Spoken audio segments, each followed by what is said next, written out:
Good morning, Coryell class. Good morning, Mr. Lavender. Today we finished dividing fractions. Can you divide fractions? Yes. All right, inverse operations. Give me a one-word definition for inverse. Opposite. Beautiful. What's the opposite of addition? Subtraction. Sweet. Reciprocal. Give me a one-word definition for reciprocal. Flip.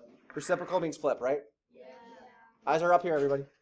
So 2/3 flipped is 3/2, yes? Yes. Okay. All right, remember me. We're going to say this one on the count of 3. 1, 2, 3. When dividing fractions, my, flip the second and multiply. So let's apply it. 3/4 divided by 1/2. Are we dividing fractions? Yes. So we're going to rewrite this by flipping the 1/2 so it becomes what? 2/1. And it's no longer division, it is what? Multiplication. Guys, are your eyes up here? It doesn't look like you are. Stalling on the video here. Now I got 3/4 times 2/1, yes? Yes. Do I need to find a common denominator? No, because we're multiplying, right? Yes. 6/4, we reduced it. What kind of fraction is this? Improper. Turn it into a... Mixed number. What happens if you have a whole number and you're dividing it by a fraction? What do you think you should do to that whole number? Make it a fraction.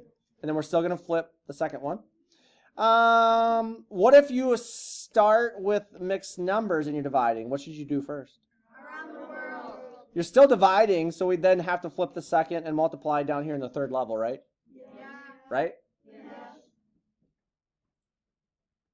I was confused in this problem. Remember how I was confused? Yeah.